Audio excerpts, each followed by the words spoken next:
Hey, I just took a couple of my stallions. You can see that is the Diamond Trip, right?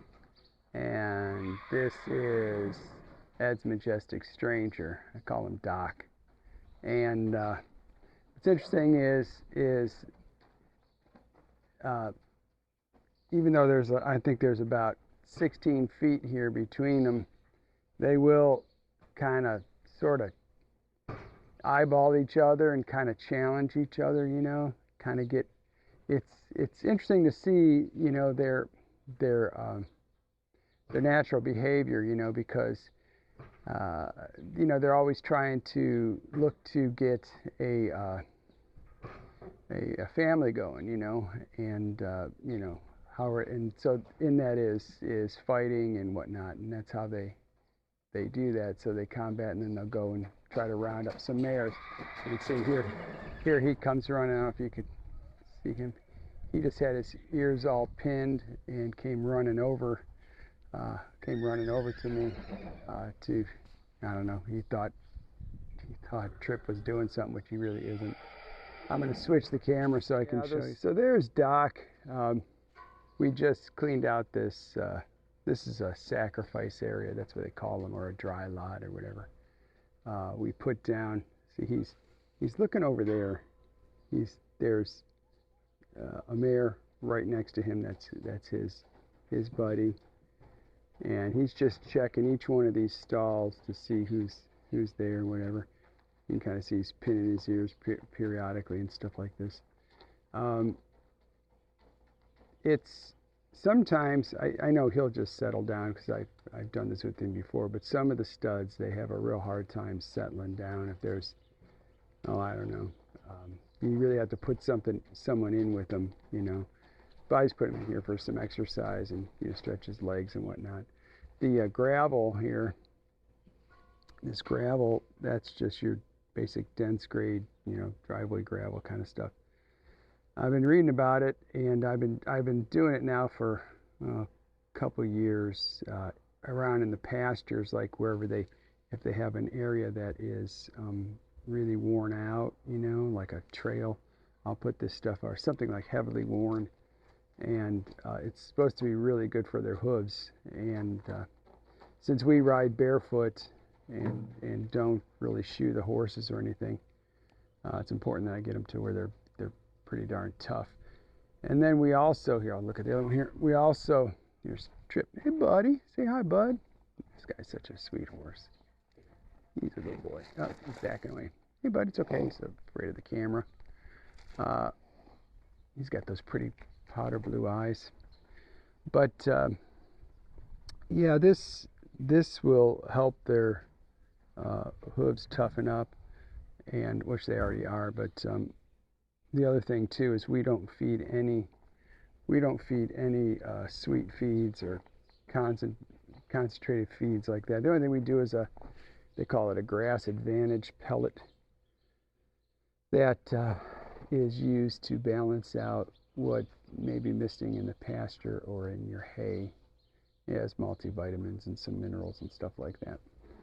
They only get a small amount. I want to say it's about a cup or two a day. So that's how small it is. And it's a kind of a high fat pellet too. But anyhow, yeah, so doing the hay and just feeding horses forage and stuff, their hooves grow differently. They're a little tougher, quite a bit tougher. They're not, I don't think they're as um, thick or something. I've heard people say that when they go to shoeing them and stuff like that, they don't have thickest, but it's stronger. Okay, so it's like when you do a lot of sweet feeds and stuff like that, their hooves they may be thicker, but they're not stronger. Does that make sense?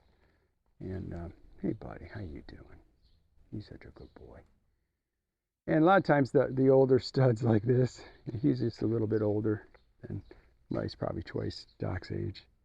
I think Doc is 6 right now, or 7. And they just kind of chill out. They figure they kind of get with the program. But I love this guy. I love his eyes. He's really pretty. Very sweet horse. And see that right there? That's an automatic water. It's got like a paddle in it. That when they push their nose on it, the water comes up. They drink, and then it drains down into a gravel bed that's buried. And he's eating some. Doc's eating some alfalfa hay there. And this will be really good for their hooves. It helps really grind them down, keep them worn really well. We also do trimming and stuff. Obviously, 6 weeks and 8 weeks in the winter. Every 6 weeks and 8 weeks. But yeah, it's a beautiful day today. I was just giving Ed's Platinum Blonde a bath, and I heard them running around, so I came out here with the camera to record some of it. And Doc was just kind of being a goofball, so you can kind of see where he's come flying up here and stopping real quick, and he's just kind of like giving Trip the stink eye. But you can see how they settle down. They're really smart, you know. What's a cool thing too about stallions, I don't know if you know this or not, but they're really pretty clean. Like, they'll pick a certain spot. Like, see, he's picked that spot, and he'll pass his manure there.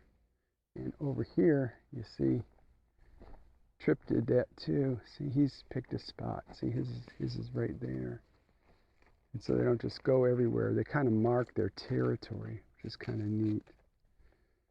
And hey, buddy, he's sniffing my finger. He's such a good boy. You're such a good boy. Yes, you are. I love this horse. He produces really nice babies. Very coordinated. Very nicely gaited. Nice canters on him. Just very coordinated. Very sturdy and sound horses. So I love him. Very happy with him. Should people subscribe? They should. Hey, smash that like button and subscribe. Hit that notification bell. Thanks for watching.